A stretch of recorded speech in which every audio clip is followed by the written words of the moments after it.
Hello there, good morning. You're watching Proactive London. Joining us today is Minexia Chief Executive Lloyd, back with us once again. Today, accompanied by CEO Nick Marrett and the Chairman Tony Brooke from Gembridge. So a warm welcome and a good morning to you all. So let's kickstart this conversation today. We're going to be learning a lot about your business, the background, the outlook and the opportunity. But in terms of the disruption of the gemstones auction and trading space, where is there an opportunity? Let's maybe start this with Tony today. Thank you, Katie. For myself, having been in the industry for 38 years, along the wholesale and retail segments, from the mining industry right through to the retail sector, I've always noticed there's been a disconnect between the supply chains worldwide. This, of course, has now been personified by the terrible tragedy of COVID. What it's done, in effect, is it's focused people's minds on how they're supposed to continue to get their supplies of gemstones, shall we say, from Thailand to New York, or from Nairobi to Thailand. Fortunately, my partners Nick and I and Mark in South Africa have been working on Gembridge for the last 2.5 years. So we were way ahead of the curve. With my 38 years of experience in the industry, up to the eyeballs in the trade, and with Nick and Mark's digital experience, digital transformation of marketplaces, we came together and realized that here is a massive opportunity for us to bring a new platform to the world just as it's required. So the timing is exquisite. It truly is. We have a large segment of the wholesale industry already with us. Nick will probably go into these details a bit later, but I'll just mention, as I said, I've been in the industry 38 years. I think we now have, I think it's 14 ambassadors from 14 different countries around the world, China, obviously, America, Switzerland, England, and many more, all of whom are leaders in their respective industries. I mean, at the top of their peak. You know, they are absolutely world-class individuals. We have, I think, 3 ladies as well, which is also particularly good at this particular time. And we are absolutely convinced that as we move forward, this platform will be the go-to platform for the gem and jewelry industry. Now, this is also going to cover a wide remit. At this point, it's B2B, basically wholesale, but we're also looking very much at having a B2C platform, which will be coming along at the end of the year. They can both run concurrently, but of course, anybody who accesses the B2C platform will not be able to access the B2B platform because we'll keep pricing structures in place. So we very much intend to be disruptive, but not destructive. This is something that I really feel we need to point out. We want to facilitate business, not destroy business. And we feel that we've come up with an absolutely perfect plan to carry that vision through. Of course, we're at the point now where investment is crucial, hence this meeting with you today. So I'm hopeful that with our presentation, you'll be looking forward to investing as much as you possibly can into Gembridge. Thank you. Right, well, let's maybe find out more about how it works exactly. So Nick, how does the revenue model work? Talk us through it. It is based on transaction. We charge commission. So one of the most important things is that people join us for free. So you join Gembridge as a member. You can list, and we help people list. That's also for free.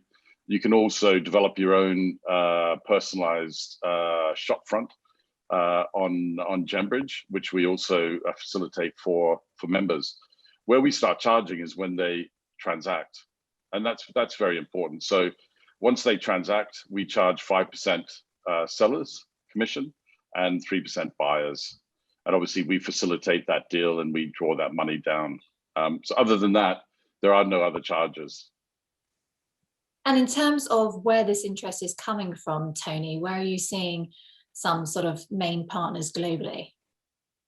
Oh, worldwide. I mean, as is, we've already got a company called KGK, which some of the viewers may be aware of. They're the world's largest diamond trading company.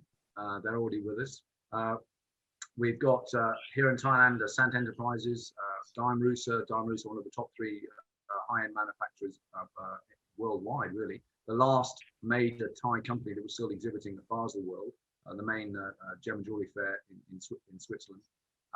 We have got basically our ambassador network, which I already mentioned. that brings a huge amount of potential players to bear. We're presently in the process of joining up with the National Association of Jewelers in the UK. They've got over 2,000 potential clients. In the US, we have our ambassador there, Joe Menzie. He's ex-president of the ICA, the International Colourstone Association in America, and I believe an ex-board member of the AGTA. They have 3,000 members, and these are all wholesale and retail clients. And we've had a very big take-up already. We've now got, I believe, 400 members, which is extraordinary, given the short period of time that we've come to market. And these are all, well, primarily buyers. These are people looking, or companies looking to source gemstones.